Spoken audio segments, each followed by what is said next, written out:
அருட்பெருஞ்சோதி அருட்பெருஞ்சோதி தனிப்பெரும் கருணை அருட்பெருஞ்சோதி. எல்லா உயிர்களும் இன்புற்று வாழ்க, வள்ளல் மலரடி வாழ்க வாழ்க, கொல்லாவிரதம் குவளை எல்லாம் ஓங்குக, நல்லோர் நினைத்த நலம் பெறுக, நன்றி நினைத்த எல்லோரும் வாழ்க இசைந்து. உலக மக்களே, அறிவார்ந்த அன்பர்களே, ஆண்மநேய ஒருமைப்பாடுடைய அன்பர்களே, வல்லப்பம்மா நம்ம கல்லிய திருவற்பாவிலிருந்து இறைவனுடைய அருட்பெருஞ்சோதி ஆண்டவருடைய திருவிளையாடல்களையும் வல்லப்பமானவர்கள் இந்த பூலோகத்திற்கு வருவிக்க உற்று ஒரு தாயின் வழியாக வருவிக்க உற்று 51 ஆண்டுகள் இறைவனுடைய திருவிளையாடல்களில் 8 ஆண்டுகளில் எப்படியெல்லாம் நமது பிள்ளை பெருமானவர்கள் இருந்தார் என்பதை திருவற்பாவின் பாடல் மூலமாக நாம் பார்த்து கொண்டிருக்கிறோம். வல்லப்பமானவர்கள் இந்த பூலோகத்திற்கு வருவிக்க உற்றதற்கு காரணம், நாம் ஏற்கனவே கூறியது போல இந்த பிரபஞ்சத்தில் தோன்றிய 4 யுகங்களிலுமே கிரேத யுகம், திரேத யுகம், துவார யுகம், கலியுகம், இந்த 4 யுகங்களிலுமே தோன்றிய சமயங்களும் மதங்களும் மார்க்கங்களும் அந்தந்த யுகங்கள் அழிந்த உடனே அந்தந்த யுகத்தில் தோன்றிய சமயங்களும் மதங்களும் மார்க்கங்களும் அழிந்து விட்டது. இந்த பிரபஞ்சத்தின் உண்மையை உலக மக்களிடம் இதுவரையிலும் யாரும் கூறாத காரணத்தினால் வல்லப்பமானவர்கள் அதை விலைக்கு கூறுவதற்காகவும் உலக மக்களெல்லாம் அழிந்து போன சமயங்களையும் மதங்களையும் மார்க்கங்களையும் பின்பற்றி கொண்டு முரண்பாடுகளோடு பிரிவினைகளோடு வாழ்ந்து கொண்டிருக்கிறார்கள் என்ற நிலையை மாற்ற வேண்டும் என்பதற்காக அருட்பெருஞ்சோதி ஆண்டவர் உருவாக்கிய சமரச சுத்த சன்மார்க்கத்தை பெற்றுக்கொண்டு உலக மக்களை எல்லாம் சுத்த சன்மார்க்கத்தில் இணைத்து உலக மக்களெல்லாம் இன்புற்று வாழ வேண்டும் என்பதற்காகவே அவர் இந்த பூலோகத்திற்கு வருவிக்க விட்டார் என்பதை நாம் தெளிவாக பார்த்துவிட்டோம். பிள்ளை பெருமானவர்கள் வருவிக்க விட்ட இடம் சிதம்பரம் அருகிலே இருக்கின்ற மருதூர் என்ற கிராமத்திலே ராமைய பிள்ளை சின்னையம்மையர்களுடைய இல்லற வாழ்க்கையில் இறைவனுடைய மகனாக வருவிக்க உற்றார். அவர்களுக்கு ஏற்கனவே பிறந்த குழந்தைகள் உண்டு, 2 ஆண் பிள்ளைகள் 2 பெண் பிள்ளைகள். அவர்கள் பிறந்தவர்கள் நமது பிள்ளை பெருமானவர்கள் இறைவனால் வருவிக்க விட்டவர் என்ற நிலையை திருவற்பாவின் பாடலின் மூலமாக நாம் பார்த்து கொண்டிருக்கிறோம். நமது பிள்ளை பெருமானவர்கள் ஒரு தாயின் கருவறையில் இருக்கும்போது இறைவனுடைய திருவிளையாடல் எப்படி நடந்தது, அதன் பிறகு சிதம்பரத்திலே நமது குழந்தை இறைவன் 5 மாத குழந்தையாக இருக்கும்போது அங்கே தன் மகனுக்கு அருட்பெருஞ்சோதி ஆண்டவர் எப்படி தன்னுடைய சுயரூபத்தை வெட்ட வெளியாக காட்டினார் என்பதையும் தெளிவாக பார்த்துவிட்டோம். அதன் பிறகு ராமைய பிள்ளை அவர்கள் காலமானவுடனே சின்னையாமை அவர்கள் 5 குழந்தைகளையும் அழைத்து கொண்டு பொன்னேரி அருகில் இருக்கின்ற சின்னகாவனம் என்ற கிராமத்திற்கு செல்லுகிறார்கள்.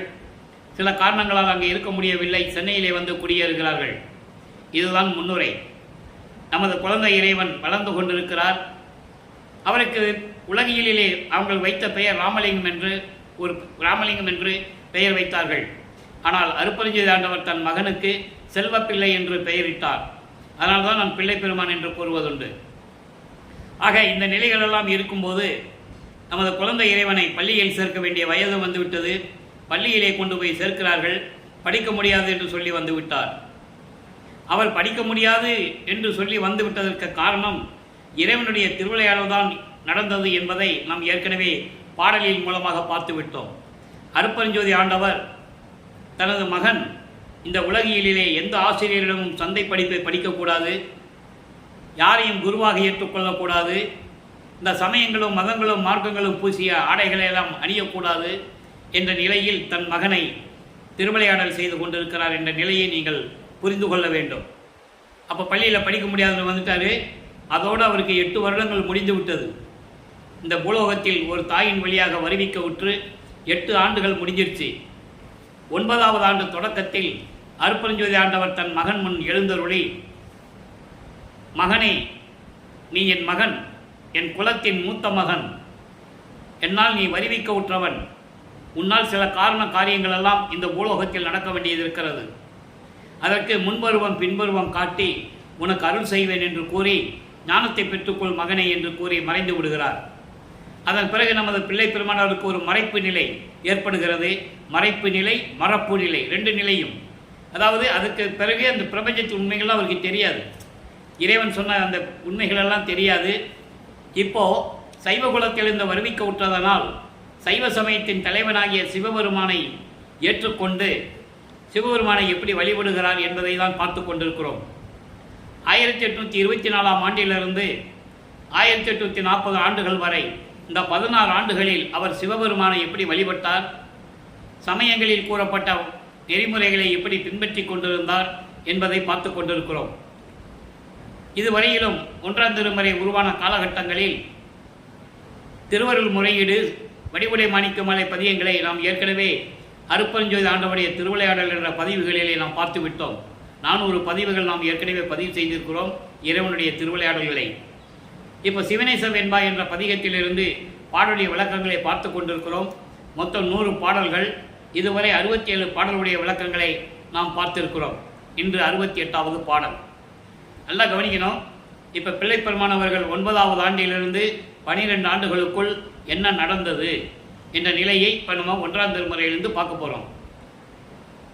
1000, அதாவது தாழ்விக்கும் வஞ்ச சகமால் ஒழித்து, சகமால் ஒழித்து, நல்லா கவனிச்சுட்டே வரணும்.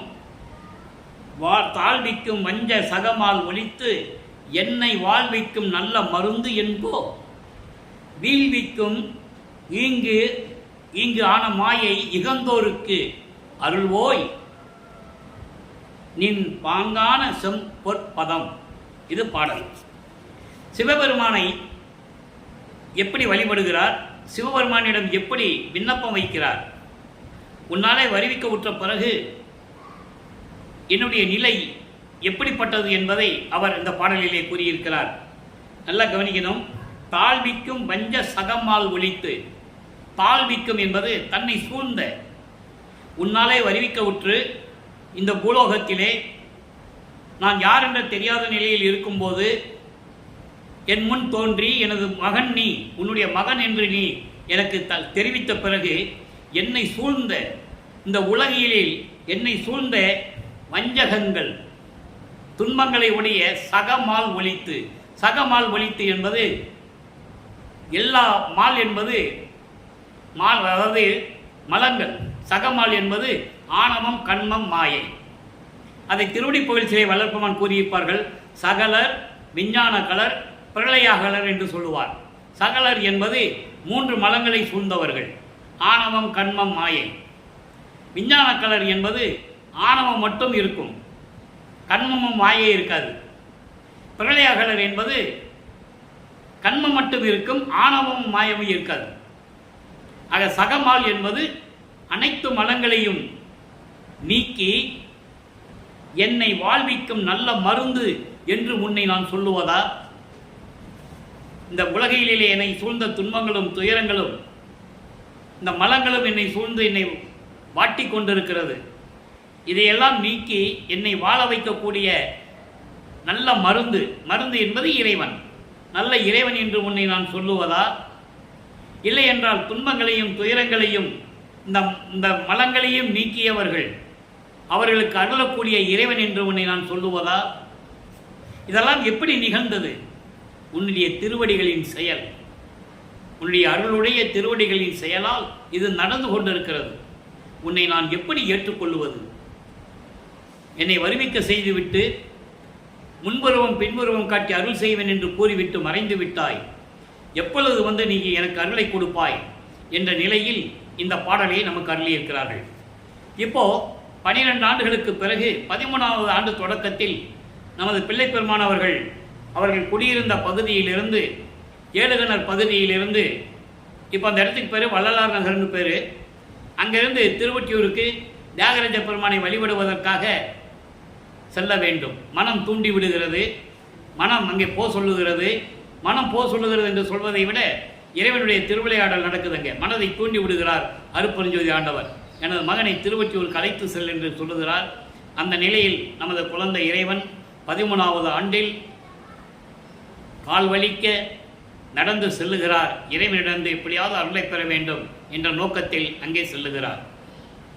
அங்கே சென்று இறைவனிடம் எப்படி வழிபடுகிறார் என்பதை தான் 2ஆம் திருமுறை உருவாகிறது. மொத்தம் 113 பதிகங்கள், 1207 பாடல்கள். இதுவரை 38 பதியங்களுடைய 37 பதியங்களுடைய விளக்கங்களை நாம் பார்த்து கொண்டிருக்கிறோம். 36 பார்த்து விட்டோம். இன்று 37வது பதியம் நெஞ்சு அறிவுரு ஊ. அதிலே 7வது பாடல். மனதை சமாதானப்படுத்துவது, நான் திருவொற்றியூருக்கு செல்லுகிறேன், என் உடன் நீ வர வேண்டும், உனக்கு எல்லா அருளையும் நான் இறைவனிடம் வாங்கி தருகிறேன். அதன் பிறகு நீ என்னோட வரவில்லை என்றால் நீ என்னை மீது பழி சொல்லக்கூடாது என்ற நிலையில் இந்த பாடலை நமக்கு அருளி இருக்கிறார்கள். பாடலை நல்லா கவனிங்க.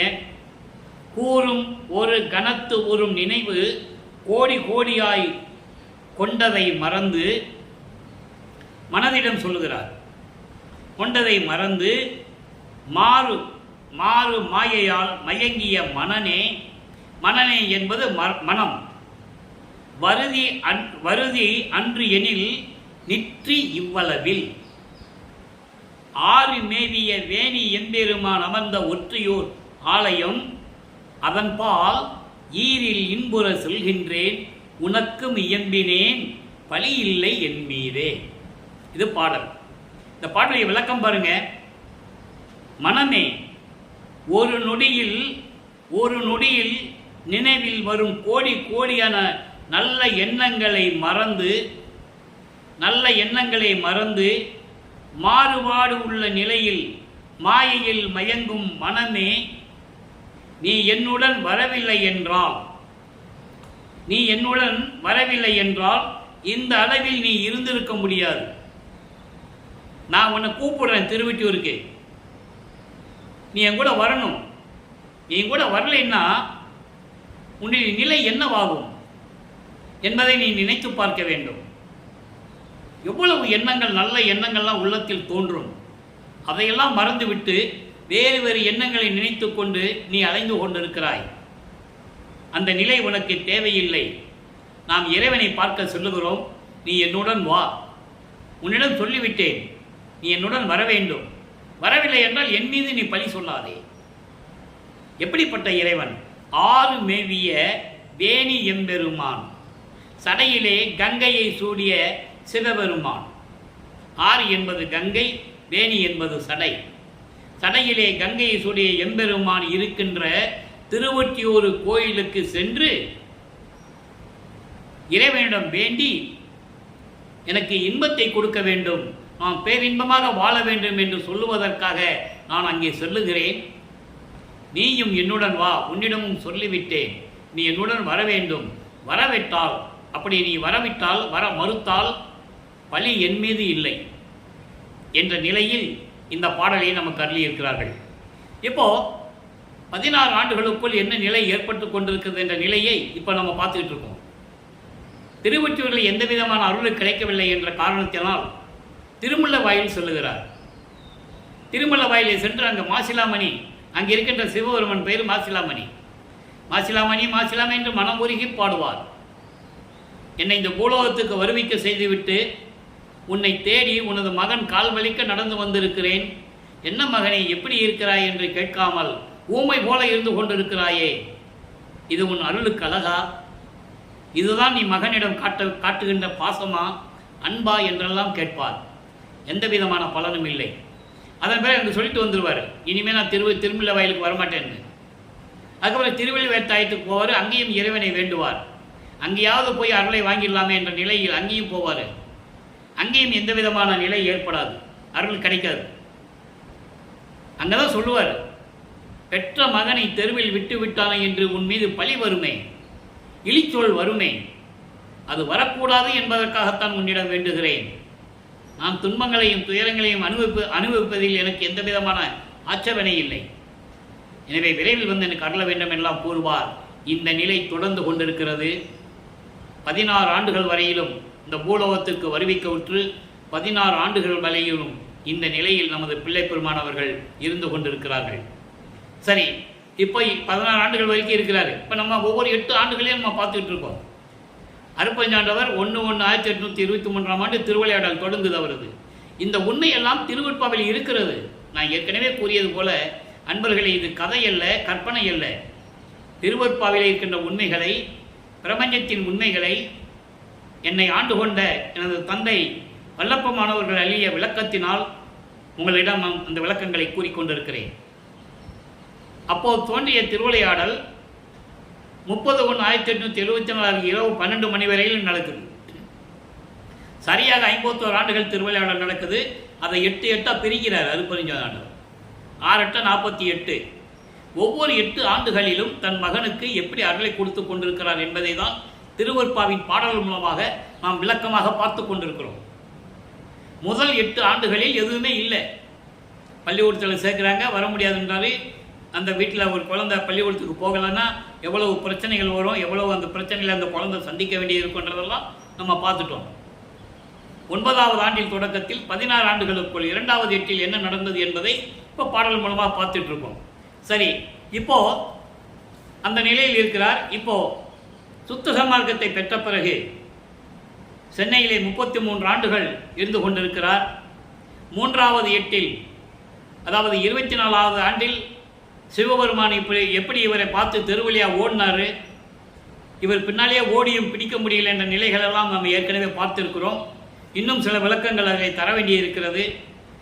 காலப்போக்கில் போக போக எந்தெந்த விளக்கங்கள் எந்தெந்த இடத்தில் தர வேண்டுமோ அதை நாம் கண்டிப்பாக தருவோம். அதன் பிறகு 4வது 8 அவருக்கு திருமணமானது. தனக்கோடி அம்மையாரை திருமணம் செய்தது. அந்த திருமணம் எப்படி நடந்தது? இறைவனுடைய திருவிளையாடல் நாள். அவரை அந்த அம்மா கழுத்தில் தாலி கட்டினாதான் அந்த அம்மாவுக்கு விமோசனை கிடைக்கும் என்ற நிலையில், அதனால தான் அந்த அம்மா தனக்கோடி அம்மா இவர் வருவிக்க உற்ற குடும்பத்தில் அங்கே ஒரு அக்கா மகளாக பிறக்கிறார். அப்போ அந்த பெண்ணுக்கு இவர் தாய்மாமன் ஆகிறார் உறவு முறையிலே. இதெல்லாம் இறைவனுடைய திருவிளையாடல்.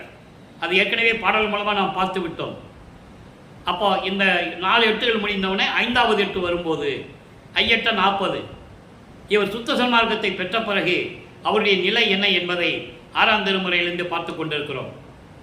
6ஆம் திருமுறை 116வது பதிகம் ஆடேடி பந்து என்ற பதிகத்திலே 2 தோழிகள் பந்து விளையாடுவது போல, தோழியிடம் சொல்லுவது போல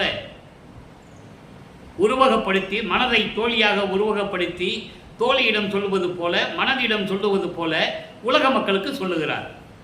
நல்லா கவனிக்கணும். அற்புதமான பாடல்கள்லாம் இருக்கு.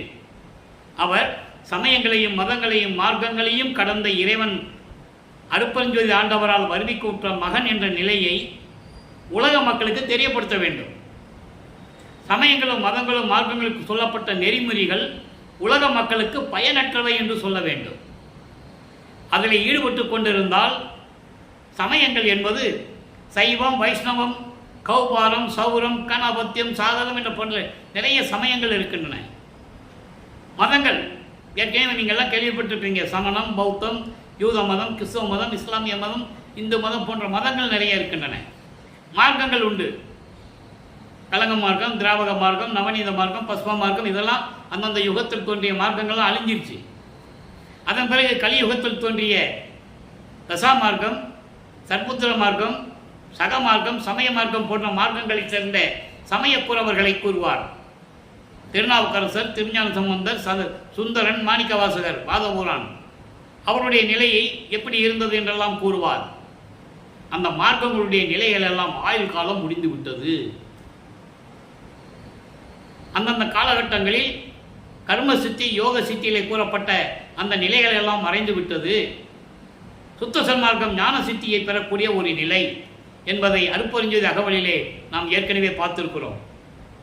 முத்திக்கு அப்புறம் ஞான சித்தி என்ற ஒரு நிலை இருக்கிறது என்ற நிலையை உலக மக்களுக்கு தெரியப்படுத்தியவர் நமது இறைவன் வல்லற்பமானவர்கள்தான். இறைவனுடைய மகன் அப்பா மகனுக்கு சொல்றார். அதை அப்படியே பின்பற்றி உலக மக்களுக்கு கூறுகிறார். அதை திருவந்தியார் என்ற பதிகத்திலே 64வது பதிகம் 6ஆம் திருமுறை 10வது பாடலிலே கூறுவார். முத்தியை பெற்றேன், அம்முத்தியினால் ஞான சித்தியை உற்றேன் என்று உந்திப்பெற, சித்தெல்லாம் வல்லம் என்ற உந்திப்பெற, சித்தனானேன் என்று உந்திப்பெற எவ்வளவோ சொல்லுவர். காரணம், மக்களுக்கு தெரியப்படுத்த வேண்டும். முத்தி என்பது ஒரு நிலைதான். அது சமயங்களையும் மதங்களையும் மார்க்கங்களையும் சார்ந்தவர்கள் பெற்றார்கள்.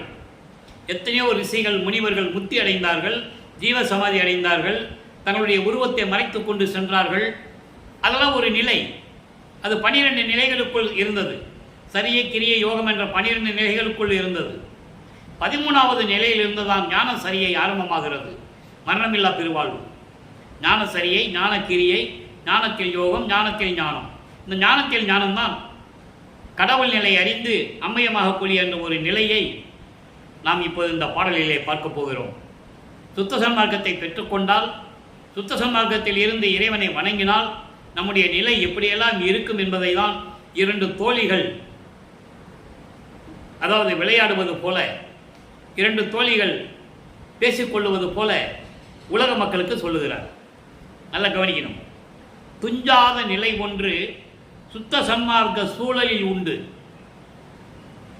துஞ்சாத நிலை ஒன்று சுத்த சன்மார்க்க சூழலில் உண்டு, அது சொல்ல அளவு அன்றே.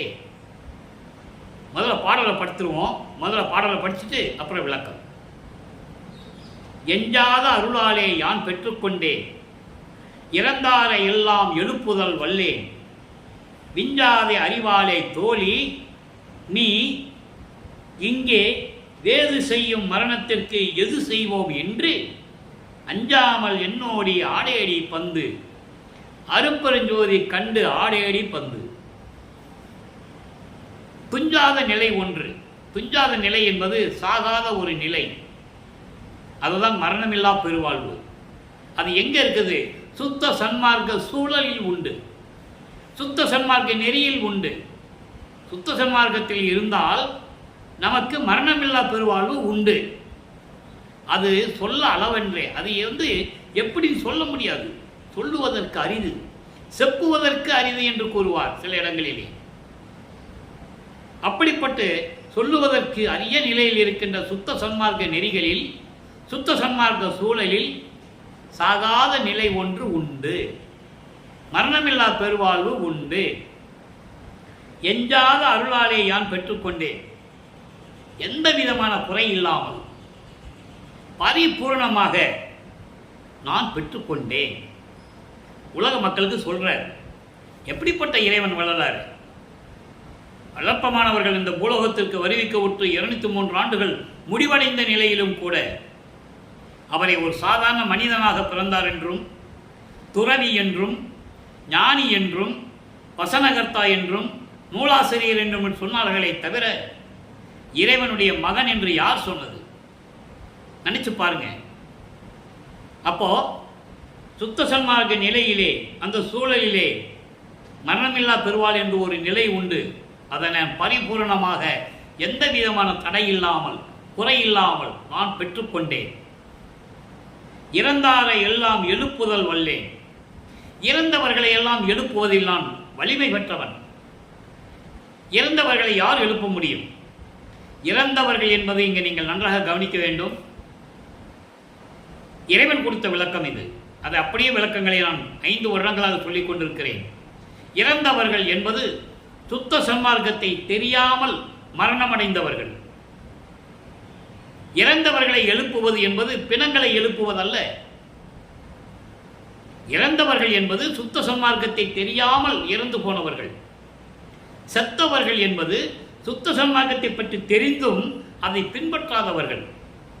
அகவலிலே அழகாக கூறுவார், இறந்தவர்களை எல்லாம் எழுப்புதல் வல்லேன். இறைவன் அந்த அருளை எனக்கு கொடுத்திருக்கிறார். காரணம், சுத்த சன்மார்க்கத்தை தெரியாமல் இறந்து போனவர்களை அந்த ஆன்மாக்களுக்கு திரும்ப மனித பிறவி கொடுத்து, அதான் சொல்லுவார், மனித பிறவி அற்புதமான பிறவி, இந்த பிறவியிலே நாம் சுத்த சன்மார்க்கத்தில் இருந்து இறைவனை அடைய வேண்டும் என்று கூறுவார். அப்போ இதுக்கு முன்னால் இறந்தவர்களுடைய ஆன்மாக்களை திருப்பி அவங்களுக்கு மனித உருவம் கொடுத்து இந்த பூலோகத்தில் பிறக்க செய்து அவங்களுக்கு சுத்த சன்மார்க்கத்தை தெளிவுபடுத்தி அவர்களையெல்லாம் சுத்த சன்மார்க்கத்தில் இணைத்து அவர்களுக்கும் மரணமில்லா பெருவாழ்வை தர வேண்டும். அப்படிப்பட்ட இறந்தவர்களை எழுப்புவதில் நான் வலிமை பெற்றவன். இறைவன் அந்த அருளை கொடுத்திருக்கிறார் என்று கூறுவார். இந்த இடத்தில் அகவலில் கூறிய அந்த பாடலை நான் கூற விரும்புகிறேன். அதாவது, இறந்தவர்கள் எல்லாம் எழுந்திட உலகில் அறந்தலை அழித்த அருப்பெருஞ்சோதி. அப்படி இறந்தவர்களை எல்லாம் எழுப்பிட எனக்கு அருளை கொடுத்த அருப்பெருஞ்சோதி என்று கூறுகிறார். அதனால சொல்றாரே, இறந்தாரை எல்லாம் எழுப்புதல் வல்லேன் நான். அதுக்கடுத்து சொல்றாரு, விஞ்சாத அறிவாலே தோழி நீ இங்கே வேது செய்யும் மரணத்துக்கு ஏது செய்வோம் என்றே அஞ்சாமல் என்னோடு ஆடேடி பந்து. என் தோழியே, உலக மக்களே, அதாவது தோழியிடம் சொல்லுவது போல உலக மக்களுக்கு சொல்லுகிறார். அதாவது ஞானம் இல்லாமல், சிந்திக்கக்கூடிய அறிவில்லாமல் இருக்கின்ற தோழியே, உலக மக்களே, நீங்க இந்த பூலோகத்தில் துன்பங்களை தரக்கூடிய, துன்பம் தரக்கூடிய இந்த பிறவி துன்பம் அவல நிலை என்று கூறுவார், அவஸ்தை என்று கூறுவார். 7 உலக அவத்தை விட்டு ஏறினேன் மேல்நிலை, அதற்கு ஊழிதோர் ஊழி உயிர் சளைத்து ஓங்கினன். எப்படி சொல்றாரு பாருங்க. அப்போ இந்த உலகில் அவஸ்தை என்பது, அவஸ்தை என்பது, அவல நிலை என்பது பிறவி துன்பம். பிறந்தால் தானே இறக்க முடியும், அதை நீக்க வேண்டும். அப்போ அந்த பிறவி துன்பத்தை கூக்கக்கூடிய இந்த மரணம் வந்துவிட்டால் நாம் என்ன செய்வதென்று நீ யோசிக்காதே, என்ன செய்வோம் என்று நீ பயப்படாதே. பயப்படாமல் என்னோடு ஆடேடி பந்து, பயப்படாமல் உலக மக்களை என்னோடு சேர்ந்து கொள்ளுங்கள், சுத்த சன்மார்க்கத்தில் சேர்ந்து கொள்ளுங்கள். உங்களுக்கு மரணம் என்ற பயம் இருக்காதே. அதெல்லாம் ஜீவகான ஒழுக்கத்தில் பயம் என்ற ஒரு நிலையை வைத்தார். பசி, பெனி, தாகம், இச்சை, எளிமை, பயம், கொலை. பசியும் கொலையும் நீக்குவது பரஜீவகாரண்யம், இதெல்லாம் அபரஜீவகாரண்யம் என்று கூறுவார். அந்த மரண பயத்தை நீக்க வேண்டும் என்றால் சுத்த சன்மார்க்கத்தில் இருக்க வேண்டும். அப்போ உலக மக்களே, நீங்கள் சுத்த சன்மார்க்கத்துக்கு வந்து சேர்ந்து கொள்ளுங்கள். சாகாத நிலை என்று ஒன்று இருக்கிறது சுத்த சன்மார்க்க சூழலில், அதை நான் பெற்றுக்கொண்டேன். அதை சொல்லுவதற்கு அரிது. அறியாமையில் இருக்கின்ற உலக மக்களே, ஞானம் இல்லாமல் மூட நம்பிக்கைகளில் இருக்கின்ற, அறியாமையில் இருக்கின்ற உலக மக்களே, நீங்கள் இந்த பூலோகத்தில் நீங்கள் பயப்பட தேவையில்லை. மரணத்தை பார்த்து பயப்பட தேவையில்லை. சுத்த சன்மார்க்கத்தில் இருந்து கொண்டிருங்கள். அருப்பஞ்சோதி ஆண்டவரை வணங்கிக் கொண்டிருங்கள். அருப்பஞ்சோதி கண்டு ஆடேடி பந்து. இறைவன் யார் என்று கண்டுகொள்ளுங்கள். இயற்கை உண்மையின் விளக்க கடவுளாகிய அருப்பஞ்சோதி ஆண்டவர் தான் உண்மையான இறைவன். அவரை நீங்கள் கண்டுகொள்ளுங்கள் என்றால் அறிந்து கொள்ளுங்கள், தெரிந்து கொள்ளுங்கள். அருப்பஞ்சோதி ஆண்டவர் ஜோதி வடிவில் இருக்கின்றவர். அவருக்கு உருவம் இல்லை. கையில் வச்சுக்கிட்டு, எந்த ஆயுதங்களை வச்சுட்டு உருவத்தோடு இல்லை. ஜோதி வடிவில் இருக்கின்ற இறைவனை நீங்கள் ஏற்றுக்கொள்ளுங்கள். அருப்பஞ்சோதி ஆண்டவரை வணங்குங்கள். சைவ நெறியில் இருங்கள். கொலையும் புலையும் தவிர்த்துக் கொள்ளுங்கள். மாமிசம் உண்பதை நிறுத்துங்கள். உயிர்களை கொலை செய்வதை நிறுத்துங்கள். ஆண்மநேய ஒருமைப்பாடோடு இருங்கள். உயிர் இரக்கத்தோடும் தயவோடும் கருணையோடையும் இருங்கள். தீப வழிபாடு செய்யுங்கள். அருப்பெருஞ்சோதி அருப்பெருஞ்சோதி தனிப்பெருங்கனை அருப்பெருஞ்சோதி மகாமந்திரத்தை கூறுங்கள். இறைவனிடமிருந்து எல்லாரையும் பெற்றுக்கொள்ளுங்கள். மரணமில்லா பெருவாழ்வில் இருந்து நீங்கள் இன்புற்று வாழ வேண்டும் என்று கூறுகிறார். அதான் இந்த பாடலுடைய மைய கருத்து. சரி, இப்போ இதெல்லாம் உலக மக்களுக்கு சொல்லிட்டாரு. இவர் பெற்றதை உலக மக்களுக்கு எப்படி சொல்ல வேண்டும்? சொல்றாருல, எல்லாரிலையும் நான் பெற்றுக்கொண்டேன், மரணமில்லா பெருவாழ்வை பெற்றுக்கொண்டேன், எல்லாரிலையும் பெற்றுக்கொண்டேன். இறந்தவர்களை, இதற்கு முன்னால் சுத்த சன்மார்க்கத்தை தெரியாமல் இறந்து போனவர்களுடைய ஆன்மாக்களை திரும்பி மனித பிறவி கொடுத்து இந்த பூலோகத்தில் பிறக்க செய்து அவர்களை சுத்த சன்மார்க்கத்தில் நான் கொடுப்பதில் நான் வலிமை பெற்றவன். அந்த வலிமை எனக்கு உண்டு. எனது தந்தை அந்த அருளை எனக்கு கொடுத்திருக்கிறார் என்ற நிலையை கூறுகிறார். அதை அனுபவ சித்தி என்ற பதிகத்திலே 91வது பதிகத்திலே 7வது பாடலை நம்ம பார்க்க போகிறோம். நல்லா கவனிக்கணும். ஏன்னா சமய நெறிகளில் இருக்கும்போது வல்லற்பமானவர்கள் திருநீரை பூசிக்கிட்டு நமச்சிவாய சிவாயன்னு சிவபெருமான கும்பிட்டுக்கிட்டு இருந்த நிலை மாறி, ஏன்னா இதுக்காக தான் அவர் வருவிக்க விட்டார். ஒன்று தேவையில்லை என்று மக்களுக்கு சொல்லும்போது அதனுடைய அனுபவங்களை சொல்ல வேண்டும். அப்போ சைவ நெறியில் இருக்கும்போது அவருடைய அனுபவத்தை கூறுகிறார். எங்கே? 5 திருமுறை வரைக்கும், 5 திருமுறை வரைக்கும் அவருடைய சைவ நெறி அனுபவங்களை கூறும்போது அவர் எந்த நிலையில் இருந்தார் என்பதை பார்த்து கொண்டிருக்கிறோம். சுத்த சன்மார்க்கத்தை பெற்ற பிறகு அவருடைய அனுபவ நிலைகள் என்ன? உண்மையான இறைவன் யார்? நான் தெரியாமல் சைவ நெறியில் இருந்து விட்டேன், அப்போ எனக்கு அற்ப அறிவாக இருந்தது, எனக்கு தெரியாது என்று சொல்லுவார். இப்போ சுத்த சன்மார்க்கத்தை பெற்ற பிறகு அவருடைய அனுபவ சித்தி எப்படி இருக்கு? 7வது பாடல், 2ஆம் திருமுறையில் இருக்கின்ற 7வது பாடலுக்கு, ஆடேரி பந்தில் இருக்கின்ற 7வது பாடலுக்கு விளக்கம் எப்படி இருக்கிறது என்பதை இப்போ நீங்கள் தெரிஞ்சிட்டு இருப்பீங்க. இப்போ பாருங்க, இந்த 7வது பாடலில் என்ன விளக்கம் இருக்கு. வாட்டமெல்லாம் தவிர்ந்தேன்.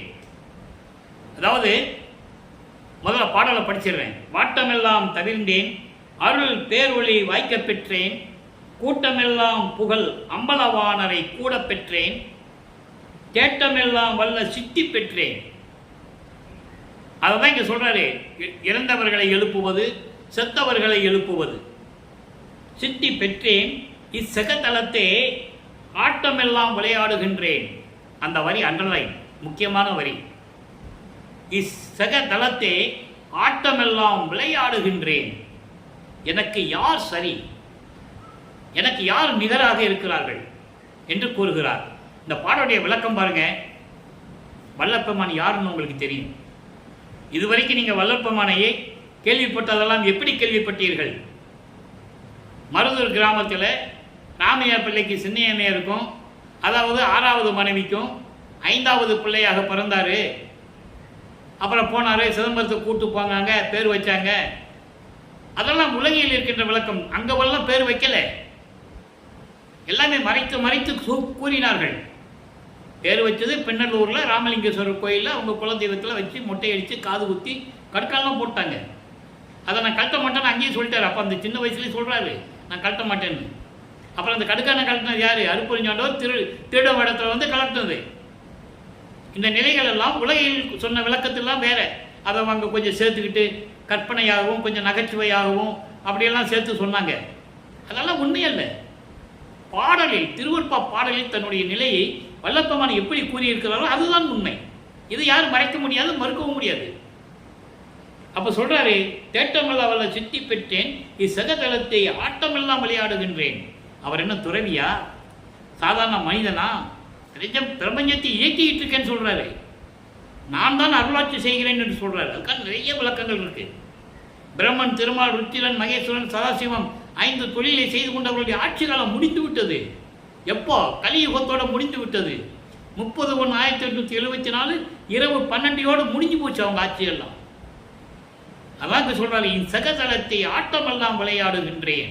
எனக்கு யார் சரி, எனக்கு யார் நிகராக இருக்கிறார்கள்?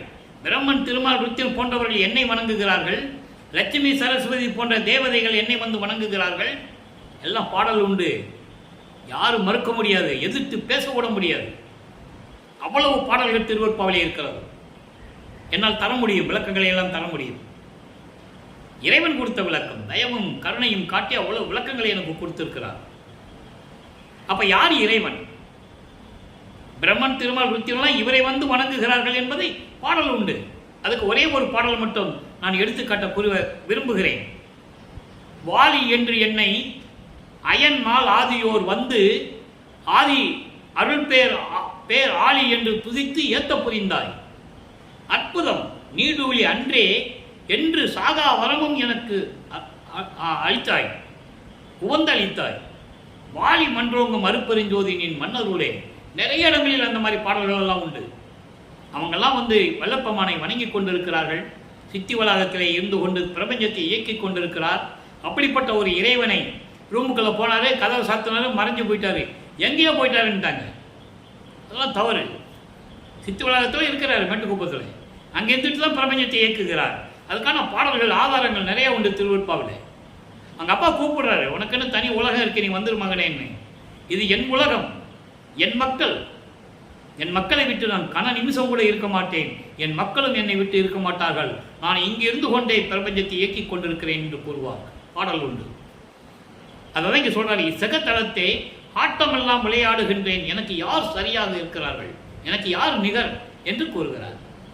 அதாவது வாட்டமெல்லாம் தவிர்த்தேன். சமயங்களிலும் மதங்களிலும் மார்க்க நெறிகளை பின்பற்றி கொண்டு வருகின்ற துன்பங்களையும் துயரங்களை எல்லாம் நீக்கிவிட்டேன். அருள் பேரொளி வைக்க பெற்றேன், அருப்பெருஞ்சோதி கிடைக்க பெற்றேன், திரு அருள் செங்கோலாட்சி கிடைக்க பெற்றேன். அதான் ஆட்டமெல்லாம் விளையாடுகின்றேன், திரு அருள் செங்கோலாட்சி செலுத்துவோம் என்று சொல்லுவார். அட்ட பெற்றேன், கூட்டமெல்லாம் புகழ் அம்பலவானரை கூட பெற்றேன். கூட்டம் என்பது வானவர்கள், தேவர்கள். தேவர்களும் சரி, பூலோகத்திலே தவம் இருக்கின்றவர்களும் சரி, ரிஷிகளும் முனிவர்களும் சரி, எல்லோரும் புகழக்கூடிய அருட்பெருஞ்சோதி ஆண்டவரோடு சேர்வதற்கான நிலையை நான் பெற்றுக்கொண்டேன். அதுதான் கடவுள் நிலை அறிந்து அம்மையமாகக்கூடிய நிலை. அதான் ஞானத்தில் ஞானம், 16வது நிலை. தெளிவாக சொல்லிட்டாரா? இப்போ பாருங்க, தேட்டமெல்லாம் வல்ல சித்தி பெற்றேன். தேட்டமல்லா என்பது எல்லா அருள்களும் நிரம்பிய, எல்லா அருள்களும் என்பது ஏமசித்தி, சாகா கல்வி, தத்துவங்களை நிக்கரம் செய்தல், கடவுள் நிலை அறிந்து அம்மியமாகுதல், இந்த நிலைகள் எல்லாம் சேர்த்து சொல்ற, டோட்டலா ஒட்டுமொத்தமாக சொல்ற. எல்லாவற்றையும் நான் பெற்றுக்கொண்டேன். இறந்தவர்களை எழுப்புவது, செத்தவர்களை எழுப்புவது, ரெண்டு வேற வித்தியாசம் நான் ஏற்கனவே விளக்கமாக சொல்லிட்டேன். இவர்களை எல்லாம் எழுப்புவது, அவங்க ஆன்மாக்களை கொண்டு வந்து பூமியிலே பிறக்க வைத்து மனித உடம்பை கொடுத்து மறுபடியும் சுத்த சன்மார்க்கத்தை சுத்த சன்மார்க்கத்தை கற்றுக் கொடுத்து மரணமில்லா பெறுவதை கொடுக்க வைக்கிறது. இதெல்லாம் எல்லா வல்ல சித்திகளை நான் பெற்றுக்கொண்டேன். இந்த பிரபஞ்சத்தில், இந்த பூலோகத்தை நான் அருளாட்சி செய்து கொண்டிருக்கிறேன். ஆட்டமெல்லாம் விளையாடுகின்றேன். ஆட்டமெல்லாம் விளையாடுகின்றேன் என்ன? அருளாட்சி செய்து கொண்டிருக்கிறேன். திரு அருள் செங்கோலாட்சி செய்து கொண்டிருக்கிறேன். எனக்கு யார் நிகர்? யாருமே இல்லை. அது ஒரு பாடலிலே சொல்லுவார், செத்து செத்து பிறக்கும் இந்த தேவர்கள் என் முன் வழியிலர். என் முன்னால் நிற்கிற கூட அவங்களுக்கு தகுதி இல்லைன்னு சொல்லுவார். எல்லா தேவர்களும் அதாவது ஒரு பிறவி எடுத்து வாழ வேண்டும், அதன் பிறகு சாக வேண்டும், திரும்பி பிறக்க வேண்டும். செத்து செத்து பிறக்கின்றவர்கள் அவர்கள். திருமால், பிரம்மன், ருத்திரன், மகேஸ்வரன், இந்திரன் யாராக இருந்தாலும் சரி, வேறு வேறு ரூபத்தில் இருந்து வாழ்ந்து கொண்டிருப்பார்கள். அதன் பிறகு அந்த காலங்கட்டல் முடிந்தனை இறந்து போவார்கள். இந்த உடம்பை இந்த மண்ணில் போட்டு செல்லுவார்கள். அப்படி செத்து செத்து பிறக்கக்கூடிய இந்த தேவர்கள் என் முன் வழியில எனக்கு நிகரானவர்கள் அல்ல என்று கூறுவார். அதை தான் இங்கு ஒரே வரியில் கூறுறாரு, எனக்கு யார் சரியே, எனக்கு யார் சரியாக நிகராக இருக்க முடியும்? நானே பிரபஞ்சத்தை இயக்குகின்றேன். 5 தொழில்களையும் நானே செய்கின்றேன். என் தந்தை எனக்கு கொடுத்து விட்டார். ஆக்கல், அழித்தல் முதலாம் ஒரு தொழில் 5ஐயும் தேக்கி அமுது நீ செய் என்றான். தூக்கி எடுத்தான், அணைத்தான், சிற்றம்பலத்தன் என்கோ. பாடல தெளிவா சொல்லுவார். திரு அருள் கொடை என்ற பதிகம் இருக்கிறது அறந்திருமுறையிலே. 10 பாடல்கள் அந்த பதிகத்திலே, 10 பாடல்களிலையும் சொல்லுவார். 5 தொழில்களையும் எனக்கு கொடுத்து என்னை செல்வ பிள்ளையாக்கி எனக்கு எல்லார்களையும் கொடுத்து இந்த பிரபஞ்சத்தை இயக்க வைத்தாயே என்று கூறுவார். அப்போ இந்த பிரபஞ்சத்தை இயக்குறது யார்? 30/1/1874 இரவு 12 மணியிலிருந்து இந்த பிரபஞ்சத்தினுடைய எல்லா உயிர்களையும் காப்பது யார்? படைத்தல், காத்தல், அழித்தல், மறைத்தல், அருளல் என்ற 5 தொழில்களையும் செய்து கொண்டு இந்த பிரபஞ்சத்தை இயக்கிக் கொண்டு பஞ்சபூதங்களை அடக்கி ஆண்டு கொண்டிருக்கிறது யார்? வல்லப்பெருமானவர்கள் என்பதை நான் இங்கே பதிவு செய்ய கடமைப்பட்டிருக்கிறேன். எனவே அன்பர்களே, இன்று பார்த்த பாடலுடைய விளக்கம் உங்களுக்கு புரிந்திருக்கும் என்று நான் கருதுகிறேன். நமது பிள்ளை பெருமானவர்கள் 16 ஆண்டுகள் வரையிலும் இருந்த நிலை என்ன, அதன் பிறகு சுத்த சன்மார்க்கத்தை பெற்ற பிறகு அவருடைய நிலை என்ன, கடவுள் நிலை எப்படி இருந்தது, எப்படி இருக்கிறது என்பதை பாடல் மூலமாக பார்த்து விட்டோம். எனவே அன்பர்களே, நீங்களாம் சுத்த சன்மார்க்கத்தில் இணைந்து அருட்பெருஞ்சோதி அருட்பெருஞ்சோதி தனிப்பெருக்கண்ணை அருட்பெருஞ்சோதி என்ற மகாமந்திரத்தை கூறி இறைவனுடைய அருளையும் செல்வங்களையெல்லாம் பெற்றுக்கொண்டு இந்த வையகத்திலே நீங்கள் வாழ்வாங்கு வாழ வேண்டும். அதற்கு நாம் செய்ய வேண்டிய ஒரே கடமை சைவ நெறியில் இருக்க வேண்டும். சைவ நெறி என்பது சுத்த சன்மார்க்க நெறி. எந்த உயிரையும் கொல்லக்கூடாது, அசைவ உணவுகளை எடுத்துக்கொள்ளக்கூடாது, உயிர் இறக்க வேண்டும், ஜீவகானிய ஒழுக்கத்தில் இருக்க வேண்டும் என்ற நிலைகளை மேற்கொண்டு நீங்கள் இறைவனை வணங்கி எல்லா அருளையும் செல்வங்களையும் பெற்றுக்கொண்டு இந்த வையகத்தில் வாழ்வாங்கு வாழ வேண்டும் என்று இறைவனுடைய தயவோடையும் கருணையோடையும் இறைவன் அருளிய அருளாலும் இந்த வள்ளலார் ஊழியன் உங்களை வாழ்த்தி வணங்கி விடைபெறுகிறேன். மீண்டும் நாளை சந்திப்போம். நன்றி, வணக்கம். நாளையும் இறைவனுடைய விளக்கம் வரும். கேட்டு மகிழ்ந்து இறைவன் அருளை பெற்றுக்கொள்ளுங்கள்.